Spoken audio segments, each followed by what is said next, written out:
अस्सलाम वालेकुम स्टूडेंट्स। इस वीडियो लेक्चर में हम एक इम्पॉर्टेंट टॉपिक डिस्कस करेंगे जिसका नाम है born Haber cycle.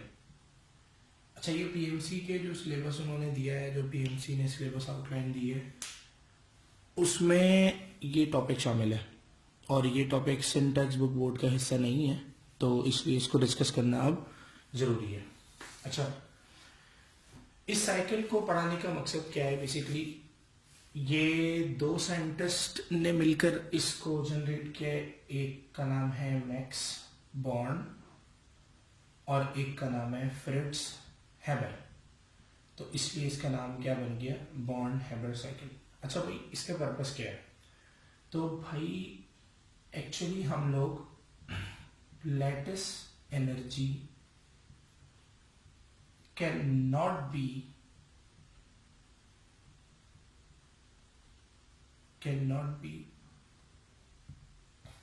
calculated directly। सही है। किसी भी आयनिक कंपाउंड में जो लैटिस एनर्जी इन्वॉल्व होती है उसको आप डायरेक्टली कैलकुलेट नहीं कर सकते। तो उस लैटिस एनर्जी को कैलकुलेट करने के लिए हम यहाँ पे बेसिकली कौन सा साइकिल डिस्कस करते हैं? Born Haber cycle. तो बॉर्न हैबर साइकिल क्या है, इसका पर्पस क्या है? ये बेसिकली हेसेस लॉ की एप्लीकेशन है। जो आपने हेसेस लॉ पढ़ा था कि अगर किसी रिएक्शन में इन्वॉल्व होने वाली जो इंथैल्पी है, वो अगर वो रिएक्शन डायरेक्टली एक स्टेप में हो रहा हो या इनडायरेक्टली सेवरल स्टेप में हो रहा हो, वो इंथैल्पी चेंज क्या रहता है? सेम रहता है। ये उसी हेसेस लॉ की एप्लीकेशन में से है और ये बेसिकली क्या करता है? ये जो बॉर्न हैबर साइकिल है helps in calculating the lattice energies of binary ionic compound। Binary ionic compound की लेटेस्ट एनर्जी निकालने में इस्तेमाल होता है। अब बच्चों, बाइनरी आयनिक कंपाउंड का मतलब एक मेटल जिसपे प्लस चार्ज और एक नॉन मेटल जिसपे minus charge. Like binary ionic compound हमारे पास बेटा MgO भी हो सकता है। लाइक बाइनरी आयनिक कंपाउंड हमारे पास NaCl भी हो सकता है। हमारे पास बाइनरी आयनिक कंपाउंड MgCl2 भी हो सकता है और एटसेट्रा। तो अगर हमें किसी बाइनरी आयनिक कंपाउंड की लैटिस एनर्जी को कैलकुलेट करना होगा, हम उसकी लैटिस एनर्जी डायरेक्टली नहीं निकाल सकते, तो हम जो है ना वो किस पे जाएंगे? तो बॉर्न हैबर साइकिल पे जाएंगे। तो इससे रिलेटेड MCQ ये आ सकता है कि भाई अगर आपके पास कोई बाइनरी आयनिक कंपाउंड है, you have to find out the lattice energy. So हम क्या करेंगे? तो भाई आपको मैंने बता दिया कि हम लोग उस केस में क्या करने जा रहे हैं। अच्छा, अब सवाल ये है पहले बच्चों कि लैटिस एनर्जी होती क्या है। पहले तो हम उसकी डेफिनेशन देख लेते हैं ताकि अगर किसी के जहन में कोई कंफ्यूजन है लैटिस एनर्जी से रिलेटेड तो वो क्लियर हो जाए। फिर उसके बाद हम आगे की बात करेंगे। तो ये तो बेसिक इंट्रोडक्शन तो मैंने आपको बता दिया। तो उसके बाद जो है वो हम लोग इसको फर्दर वो करते हैं, प्रोसीड करते हैं। तो अब जरा पहले देख लेते हैं कि लैटिस एनर्जी क्या होती है।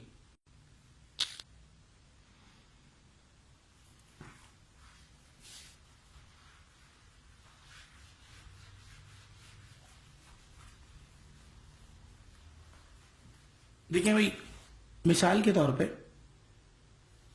हमारे पास एक सबसे सिंपलेस्ट आयनिक कंपाउंड है NaCl।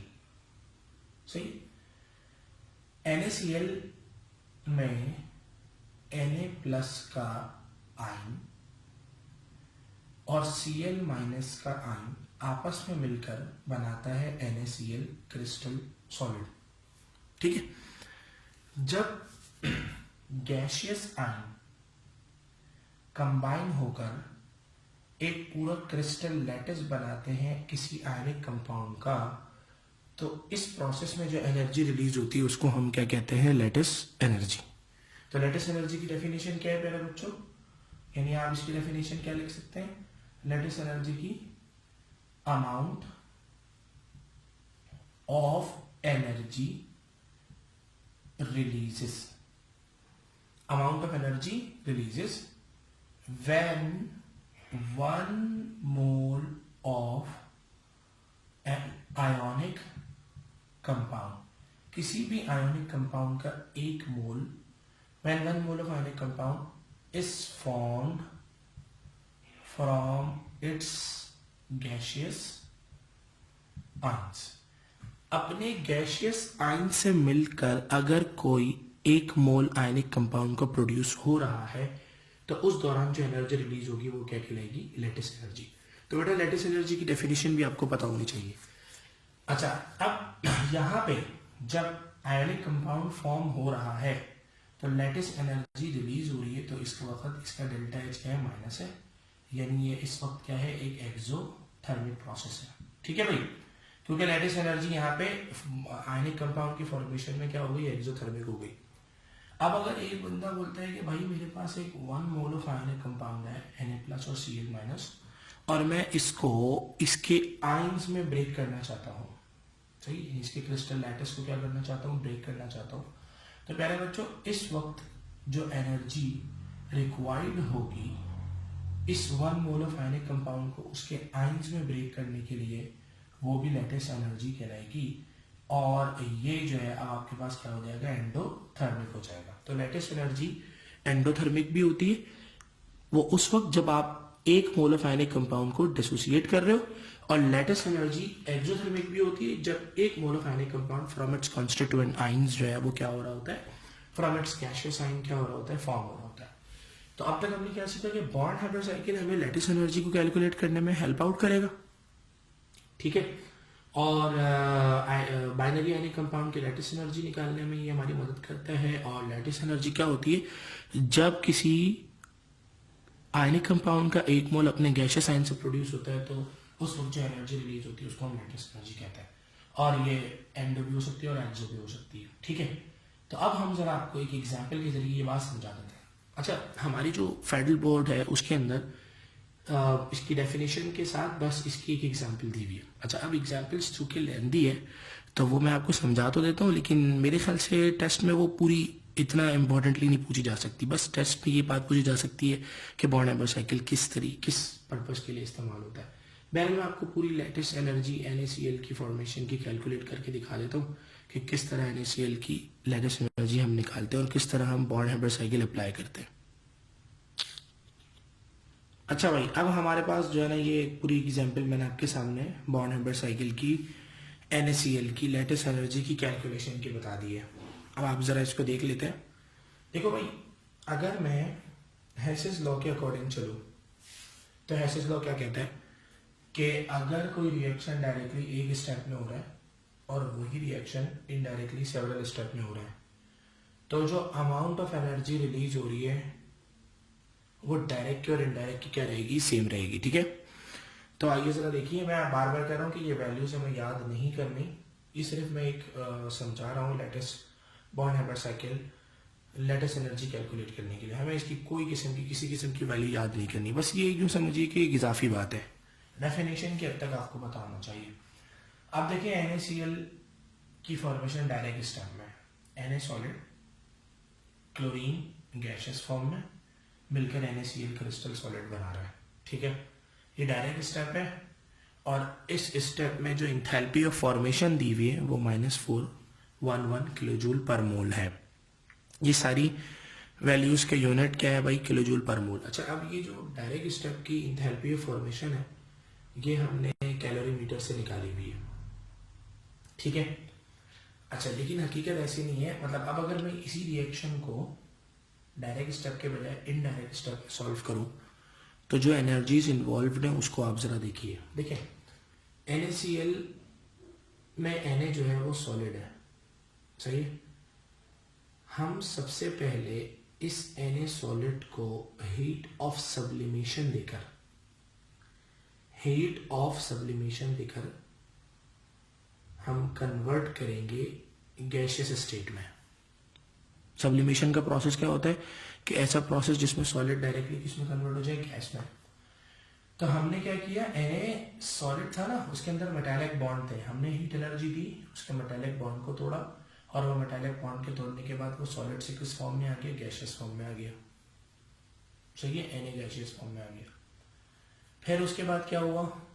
उसके बाद हमारे पास जब Na गैसियस फॉर्म में आ गया तो अब हम उसको आयनाइजेशन एनर्जी दे रहे हैं। आयनाइजेशन एनर्जी क्या होती है? वो अमाउंट ऑफ एनर्जी जो कि किसी सब्सटेंस को दी जाए इसलिए कि वो अपना इलेक्ट्रॉन क्या करे, लूज करे।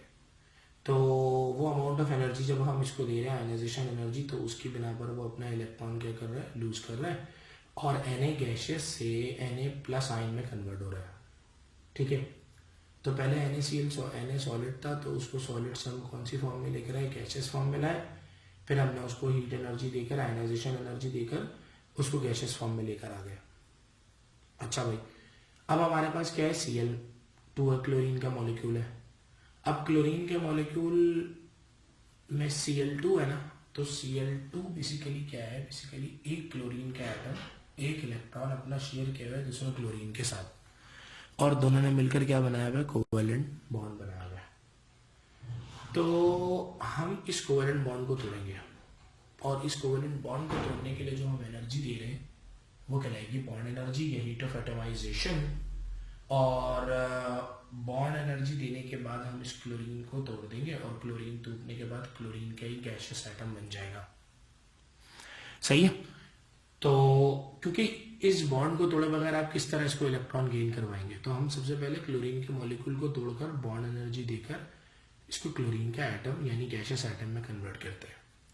फिर होता क्या है कि जो सोडियम ने एक इलेक्ट्रॉन अपना लूज किया था, वो वाला इलेक्ट्रॉन जो है ना, ये Cl साहब, ये क्लोरीन का जो एटम है, अपनी एटॉमिक स्टेट में वो इलेक्ट्रॉन को गेन करता है, और गेन करने के नतीजे में जो एनर्जी रिलीज होती है उसको हम कहते हैं इलेक्ट्रॉन एफिनिटी। और फिर ये Cl एटम से Cl- में कन्वर्ट हो जाता है। ठीक है, अब क्या होता है कि ये Na+ गैसियस Cl- गैसियस आपस में मिलते हैं। तो मैंने आपको बताया था कि जब गैसियस आयन आपस में मिलकर 1 mole of solid crystal NaCl बनाएंगे, तो जो एनर्जी रिलीज होगी उसको हम कहेंगे लैटिस एनर्जी। और ये जो है लैटिस एनर्जी अब हमें कैलकुलेट करनी है। तो देखिए, पहली एनर्जी हीट ऑफ सब्लिमेशन है, दूसरी एनर्जी आयनाइजेशन है, तीसरी एनर्जी बॉन्ड एनर्जी है या bond energy of dissociation of chlorine molecule है, चौथी एनर्जी जो है वो इलेक्ट्रॉन एफिनिटी है।